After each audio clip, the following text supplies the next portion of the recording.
Welcome to True North Pinners. Where Canadians trade Disney magic one pin at a time.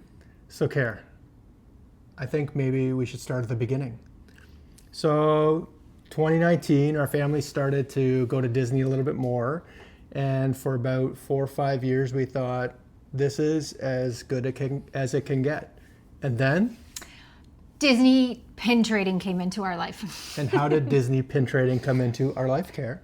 Hudson, we give our kids $20 a day at Disney instead of Christmas presents at Christmas time because we go to Disney for our Christmas gift.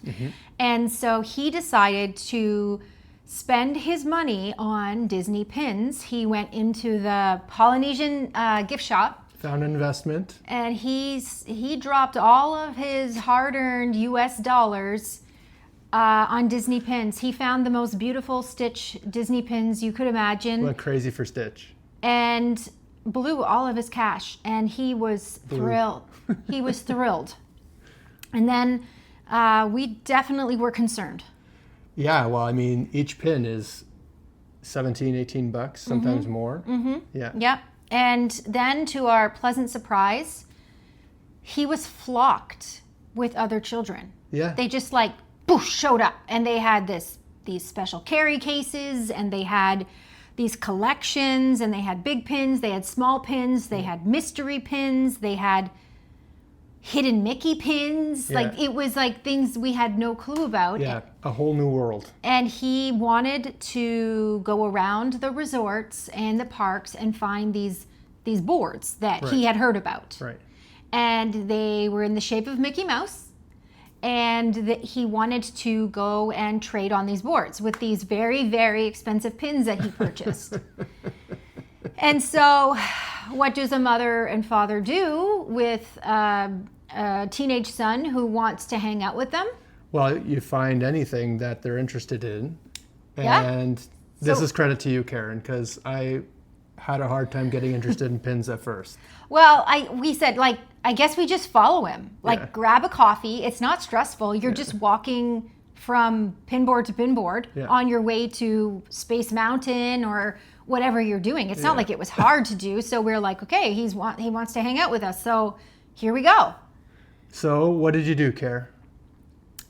What did I do? Yeah, you went and bought all those. No, you went and bought first the Pinfolio. Right. So then I noticed that all these other people pinning, like they're not just kids, they're adults grown out, every age of child, I should say. We're all young at heart at Disney. And they all had these Pinfolio cases or these Disney cases, and they had their pins on them. Yeah. So on the way home, I researched all these things, and for Christmas, Easter, St. Patrick's Day, any kind of holiday, I just hid away all of these Pinfolio type things that Hudson could carry around the parks. Yeah. And we noticed that we were onto something when he went crazy we got him Pinfolio. All the requests for the iPods, what are those? iPads. The things that go in the ears. AirPods. The request for the AirPods disappeared. The request for the mountain bikes and the Walkmans. the Walkmans, all the things like the things that normally he was asking for, he was just wanting pins and the backpack and the little things, the big things, and so we knew this trading thing was going to stick around. Yeah. So to my memory, which is not always 100% accurate. Correct. Karen, you found a bunch of pins on Amazon at first, and we had a little bit of a moment because we didn't know there were fake pins and real pins yet. So we got 100 mostly fake pins, I would say. We learned how to check the enamel to see are they real or fake because it burned us that we bought fake pins. Right. So Disney has rules around pin trading. And one of them is that you cannot trade non-official Disney pins. And we did not know this prior to arrival to the park and learned Nobody wanted to trade with us. We weren't allowed to trade on the boards with what they call to be fake pins or scrappers.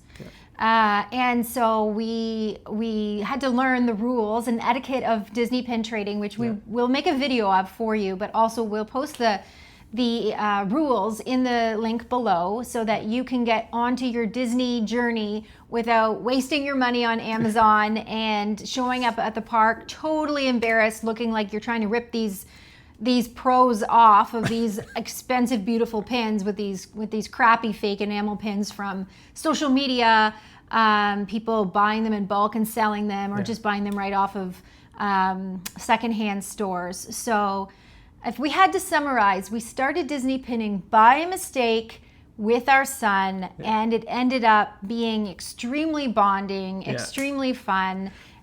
And we all do something different with our pins. Yeah, and really the difference has been that we now have zero time where Hudson is not engaged.